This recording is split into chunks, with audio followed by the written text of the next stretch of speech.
Hello മക്കളെ, നിങ്ങളെല്ലാവരും ഐസറിൻ്റെ എക്സാമിന് വേണ്ടിയിട്ട് അപ്ലൈ ചെയ്തിട്ടുണ്ടാവില്ലേ? അപ്പോൾ പലർക്കുള്ളൊരു കൺഫ്യൂഷനാണ്. അതായത് നിങ്ങൾ എഞ്ചിനീയറിംഗ് സ്റ്റുഡൻസ് ആയതുകൊണ്ട് തന്നെ നിങ്ങൾ ബയോളജി അധികം ഫോക്കസ് ചെയ്തിട്ടുണ്ടാവില്ല. നിങ്ങൾ പഠിച്ച topic physics, chemistry and mathematics ആയിരിക്കും. പക്ഷേ ഐസറിൻ്റെ സിലബസിൽ ബയോളജിയും അത്യാവശ്യം ചോദ്യങ്ങൾ വരും. അതായത് ഫിസിക്സ് നിന്നും കെമിസ്ട്രിക്കും മാത്തമാറ്റിക്സ് നിന്നും അതേപോലെ ബയോളജി നിന്നും 15 ക്വസ്റ്റ്യൻസ് വീതം എന്ത് ചെയ്യാറുണ്ട്, ചോദിക്കാറുണ്ട്. അപ്പോൾ ബയോളജി നല്ലപോലെ ഫോക്കസ് ചെയ്യാത്ത കുട്ടികൾക്ക് ഐസർ ക്വാളിഫൈ ചെയ്യാൻ പറ്റുമോ?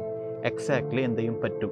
കാരണം എന്താണെന്ന് വെച്ചാൽ നിങ്ങൾ ഫിസിക്സ്, കെമിസ്ട്രി, മാത്തമാറ്റിക്സ് നിങ്ങൾ സ്ട്രോങ് ആണെങ്കിൽ ബയോളജിയിൽ കുറച്ച് മാർക്ക് കുറഞ്ഞാലും എന്തല്ല പ്രശ്നമല്ല. കാരണം കട്ട് ഓഫിൻ്റെ റേഞ്ചും കാര്യങ്ങളും നോക്കുമ്പോൾ ഈ 3 വിഷയത്തിൽ നല്ല സ്കോർ ചെയ്ത കുട്ടികൾക്ക് എന്ത് ചെയ്യാറുണ്ട്, ഇതിലോട്ട് ഐസറിലോട്ട് എന്ത് ചെയ്യാറുണ്ട്, അഡ്മിഷൻ എടുക്കാറുണ്ട്. അപ്പോൾ നിങ്ങൾ ശ്രദ്ധിക്കേണ്ട കാര്യം എന്താണെന്ന് വെച്ചാൽ അവരുടെ സൈറ്റിൽ നിങ്ങൾ പോവുക, IIT എന്ന് അടിച്ച് നോക്കിയാൽ, IIT ഐസർ ആപ്റ്റിറ്റ്യൂഡ് ടെസ്റ്റ് എന്ന് അടിച്ച് നോക്കിയാൽ PYQ ക്വസ്റ്റ്യൻസ് നിങ്ങൾക്ക് കിട്ടും.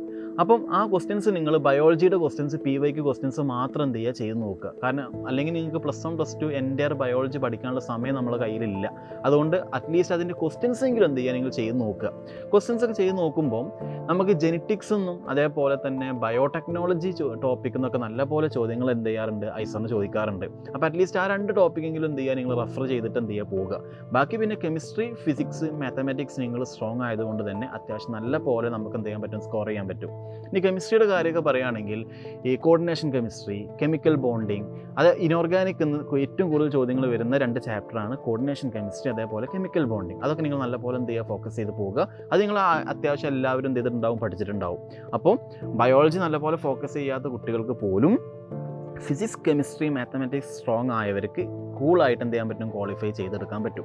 അതേപോലെ തന്നെ അതിൻ്റെ ലെവൽ ഓഫ് ക്വസ്റ്റ്യൻസ് നിങ്ങൾ JEE മെയിൻസ് ലെവലായിരിക്കും ചോദിക്കുക, നീറ്റ് ലെവലല്ല. JEE മെയിൻസിന് ചോദിക്കുന്ന ടൈപ്പ് ഓഫ് ക്വസ്റ്റ്യൻസ് ആണ് പൊതുവെ എന്ത് ചെയ്യുക, ഐസർ എക്സാമിന് ചോദിക്കുക.